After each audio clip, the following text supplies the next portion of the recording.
Skadoosh Ninjas, and welcome back, Joey Moss with Bad Boy Gaming, and it's with great pleasure and a bunch of excitement, I must say. I am just all caught up in my emotions right now. Urza is back. I said it would happen by 2020. This was well known, and guess what? Urza is back. Yes! Not in his true Planeswalker form, though.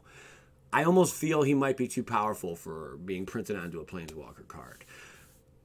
Maybe. I know they use just certain abilities of that Planeswalker, on the card, so he can actually be put into one, but they have yet to do it. But we do have him in a legendary creature form. Very awesome. If they could do it with Bolas, they can certainly do it with Urza, the two most powerful Planeswalkers ever. So here we go. Let's get into it. Spore Frog is a reprint. Sacrifice Spore Frog. Prevents all combat damage that would be dealt this turn. Great way to stall out your opponents, and I just like the artwork on that frog. I would like some copies of that frog. No, and seriously, in a little habitat. I want one. Force of Vigor is a 4-drop. If it's not your turn, you may exile a green card from your hand rather than pay the spell's mana cost. Destroy up to 2 target artifacts and or enchantments. Pretty sweet.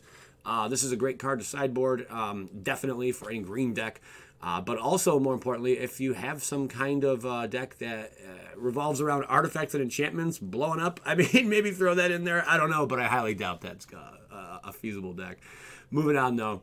Astral Drift. Cool artwork on this 3-drop enchantment. It has the artwork, though, honestly, of a bulk rare. Anyone else getting that picture? Are you getting that? I'm picking up on that, man. Recycle, I'm sorry, whenever you cycle Astral Drift or cycle another card while Astral Drift is on the battlefield, you may exile target creature. If you do, return that card to the battlefield under its owner's control at the beginning of the next end step, cycling 3. Pretty cool. Anything that really benefits off the triggers from things reoccurring, re-entering the battlefield triggers. I think this would be great with it, but also just the cycling. We are seeing every mechanic on the planet basically just coming out of the woodwork. That's what you're going to see in Modern Horizons. They are bringing all the mechanics back. Maybe not every single one, but quite a few. I think the more impactful ones that, players were there was a questionnaire, I'm sure, that went out.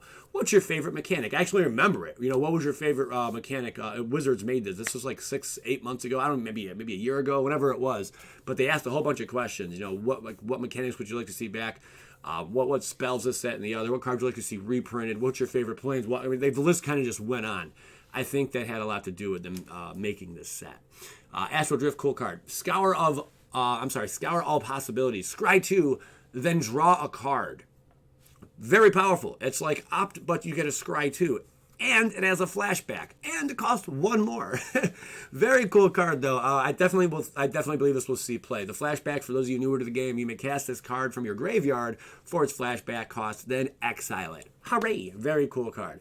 Chillapilla, I just like that, man. It gives some Thriller in Manila. You dig? Alright, it's for 4. And 4 and 2 of these snowflakes. That's right. So it's 6 total. It's got Monstrosity too. Bringing Monstrosity back, man. But yeah, these are snow-covered lands. I do apologize. Snow-covered lands are back. I neglected to include that in the video today. And also, they have new kind of pain lands. I'll explain that in a minute before the video is over. Monstrosity 2, if this creature isn't monstrous, put 2 +1/+1 counters on it, and it becomes monstrous. You tap a snow-covered land, can be paid with 1 mana from a snow permanent. There you go. As long as Chillapilla is monstrous, it has flying. It is a 3/3. Interesting card, Chillapilla. Collected Conjuring is a 5-drop sorcery. Exile the top 6 cards of your library. You may cast up to 2 sorcery cards with converted mana cost 3 or less from among them without paying the mana costs. Put the exiled cards, not cast this way, onto the bottom of your library in a random order. Yeah, is it needed more stuff like this, basically, is what they needed. I think it's a powerful card. 4 is probably a reasonable casting price for this. They could have went blue, blue, red, or red, red, blue, to make me just cheap it up a little bit. But Collected Conjuring, definitely going to see some play. Nice card. Nimble Mongoose and Diabolic Edict. For a 1, the Shroud. This creature can't be the target of spells or abilities. Yes, it's a little different from Hexproof, I understand. Threshold. Nimble Mongoose gets +2/+2 as long as 7 or more cards are in your graveyard. It is a 1/1. Not a bad card for a 1-drop that has a lot of power, man. That really does, just for one. I mean, there's cards similar that came out recently without the Shroud effect on it or hexproof on it that cost just one. It enters as a 0/3 and then gets bigger down the way. This thing is very similar, but it has Shroud on it. Kind of cool. More powerful than that card as well. Diabolic Edict is a 2-drop. Target player sacrifices a creature. This is a reprint. Very, very neat indeed, to say the least. Good card. Force of Despair. This card, this artwork I really like. Definitely. 3-drop. If it's not your turn, you may exile a black card from your hand rather than pay this spell's mana cost. Destroy all creatures that enter the battlefield this turn. Amazing! If you know your opponent's about to make a big play on you, let's just say you're psychic or you're just picking up on what they're dropping, You play this card when you know the time is right. Destroy all creatures that enter the battlefield this turn. That's insane. And if it's not your turn, you may exile a black card from your hand rather than pay this spell's mana cost. Man, come on with it. That is ridiculous. Very powerful card. You're talking about just blowing everything up. Or you can even have some kind of effect where you what's it called? How you bounce all your opponent's creatures, where they just go beep, beep, and then re-enter the battlefield. There's got to be something out there that does it, I'm sure. And then boom, destroy all creatures that enter the battlefield this turn. That is some nasty sauce, man. That is some nasty sauce. Definitely a card that's going to be worth some value there. I'll say it'll probably come out $10-15 when it drops. More often, the Boundless, 7 to cast. Look at this legendary creature, shapeshifter, colorless monstrosity. No, monstrosity's not on there, guys. Changeling, this card is every creature type. Pretty cool. As more often, the Boundless enters the battlefield, choose a creature type. I choose you. Spells of the chosen type you cast cost 5. Well, it says 5 less to cast. Okay, well, technically. 1 of each color, but there's a trick to it. This effect reduces only the amount of colored mana you pay. So it's not really breaking down all 5 of those at once. You'd have to have each individual one of those in the casting cost. Say you had a green card that was like 1 green and 2 colorless. It only takes care of the green. It's not going to take care of any of the other stuff. Are you picking up what I'm throwing down? Good. Yes, on we go. This effect reduces only the amount of colored mana you pay. Other creatures you control of the chosen type get +1/+1. Pretty neat. I think it's a really good card. It's powerful. I don't know if it's going to be very expensive, but then again, it's a Changeling, man. This can fit in basically any kind of deck. Like as you're just top end. Like, let me just drop a bomb on the opponent. I would have liked to have seen it have trample, but honestly, I don't think with those kind of legs that thing's going to be trampling anything. But very powerful card. Very, very unique. That is a mythic from the set. Undead Augur and Munitions Expert. Let's start with our Undead over here. It's a 2-drop. Whenever Undead Augur or another zombie you control dies, you draw a card and you lose 1 life. It's a deuce. Powerful zombie wizard uncommon. What more do you want, man? Whenever zombie you control dies, you draw a card and you lose 1 life. There's already cards like this that are out there. They cost 3. Did you know that? It's a fact. This one only costs 2, but yeah, you most likely want to be running like a mono black. You're probably going to be maybe splashing in one other color, if anything. But if you're running zombies, probably going a zombie tribal mono black build anyway. So, good card. Munitions Expert. Some of these may be reprints. I didn't look into every single one of them, so fill me in the blanks, guys. Munitions Expert is a deuce drop. That's right, straight in the toilet. Creature Goblin. Flash. Flash means you can cast this as an instant, basically anytime. Okay, that's what Flash means. When Munitions Expert enters the battlefield, you may have it deal damage to target creature or planeswalker equal to the number of goblins you control. Powerful, man, with the Rakdos colors. So you flash this sucker in, boom, right in the mouth, right in the kisser, taking somebody out. I like it, and not out to dinner. Fists of Flame. That's right. It's a 2-drop, man. This reminds me of something like Street Fighter action. Who had the fist wave? Who remembers that? Who had like the fist punches? I can't remember what game that was. Maybe like Streets of Rage or something. I don't know. Draw a card. Until end of turn, target creature gains trample and gets +1/+0 for each card that you've drawn this turn. That's powerful, man. I really like this. There are similar cards out there, but this could also benefit some of the newer cards that are out. That new Feather the Redeemed or whatnot. Draw a card until end of turn. Target creature gains trample and gets +1/+0 for each card you've drawn this turn. That could perk off with that. You know, I'm just throwing some cards out there, but very powerful card in my opinion. I think so. Just for a common. Abominable Tree Folk. Where's the Abominable Snowman? Can we please get that? Is there a copyright infringement or something going on with that? I'd love to know more. It's a 4-drop. Trample Abominable Tree Folk's power and toughness are each equal to the number of snow permanents you control. When Abominable Tree Folk enters the battlefield, tap target creature and opponent controls. That creature doesn't untap during its controller's next untap step. Not bad. Big, beastly, fun for limited. Lightning Skelemental. This thing's not for limited, baby. This thing's gonna rock your shorts.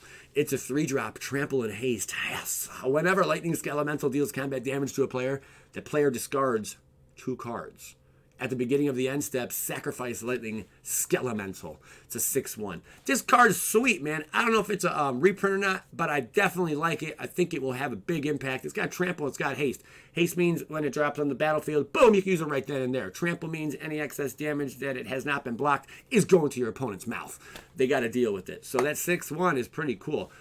This card seems kind of familiar, though. I think it's been, if it's not reprinted, maybe I saw it in my dreams, had a premonition. I don't know. Really good card, though. I do enjoy it. Dismantling Blow is a 3-drop. With the kicker, you may pay an additional 2 colorless and a blue mana as you cast this spell. Destroy target artifact or enchantment. If the spell is kicked, draw 2 cards. Extremely powerful, especially in the right build. This really needed to be in a control build. We needed more of this blue-white just domination. Oh God, it's a great card. I don't know if this has already been, if it's a card a reprint or not, but definitely it's strong. I'll give it that. Exclude is a 3-drop. Stumble you might fall. It's a 3-drop. Sweet artwork. Counter target creature spell. Draw a card.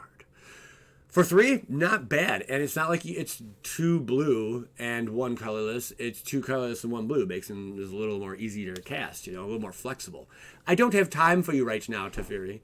That is hilarious. I like that. That's pretty cool. I like the little flavor on that one. Seasoned Pyromancer is a 3-drop. When Seasoned Pyromancer enters the battlefield, discard 2 cards. This is a mythic, by the way. Then draw 2 cards. Pretty cool. For each non-land card discarded this way, create a 1/1 red elemental creature token. Watch out, baby. 5. For 5, exile Seasoned Pyromancer from your graveyard. Create 2 1/1 red elemental creature tokens. It's a deuce. I know I'm missing something on this. I know this card can be great somewhere. I'm not sure exactly where. Of course, the obvious is an elemental kind of build or a deck that splashes a bunch of creatures down and whatnot. But this is definitely, you're able to draw heavy, discard heavy, getting things into the bunker, you know what I'm saying, to the graveyard. This is a very cool card. I'd like a little bit more. I didn't do enough research on this one. I do apologize. My ninjas, I apologize. Give me a break. All right. It's a pretty cool card, though. Very powerful. But we're getting into Urza, and I just couldn't be happier. Yeah! This is a reprint Fact or Fiction. I even marked it with an R for fun. Reveal the top 5 cards of your library. An opponent separates those cards into 2 piles. Put 1 pile into your hand and the other into your graveyard. Every choice is a joy.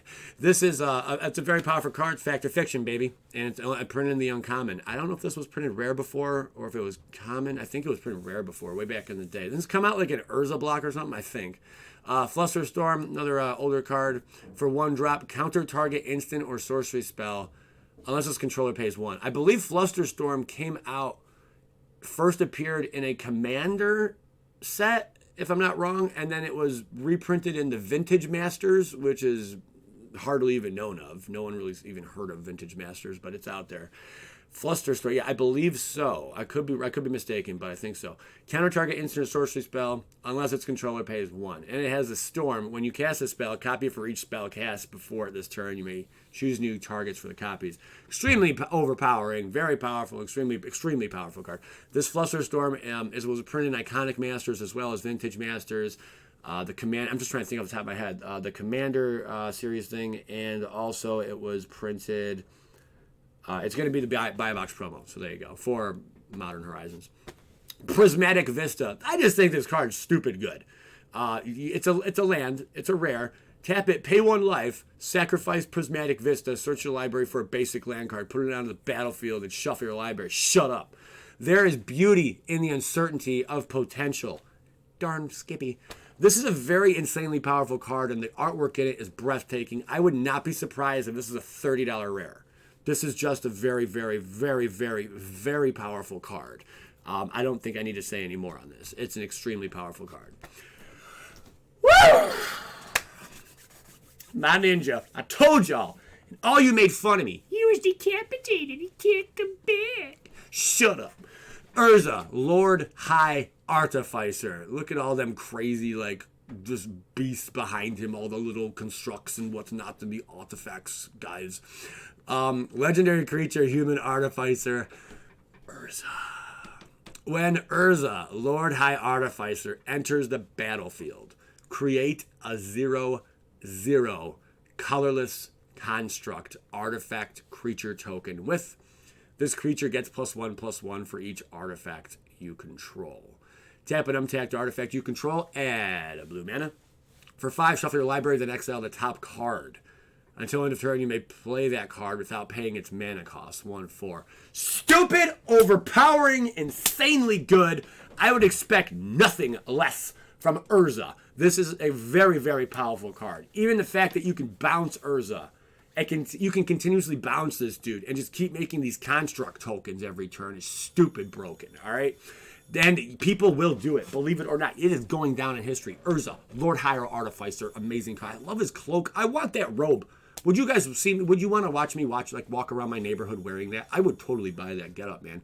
I will attend an event with that one day and dress up like Urza and get a wig and everything.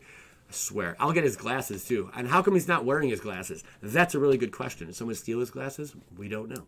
Really, really cool card, man. I'm so pumped. I'm so happy. Told y'all so. Ice Fang Hotel is a deuce drop snow creature snake. It has flash. It has flying. When Ice Fang Hotel enters the battlefield, draw a card. Ice Fang has Death Touch as long as you control at least 3 other snow permanents. I feel like this is a reprint, but I could be mistaken. It's a 1/1. Very powerful card. Enough said. It's going to see play. Guys, let me know your opinions. Are you excited? Were you on my side? Did you think Urza was going to get a reprint? All I know is it's Magic, baby, and I knew it was bound to happen. Anything's possible in the world of Magic the Gathering. I really appreciate you guys. Thank you so much for tuning in. I hope you enjoyed this video. If you do, make sure you're a subscriber. Hit the like button. Hit the bell to get the latest and greatest and be the first to be notified of any videos I drop on the channel. Love you guys. PLA.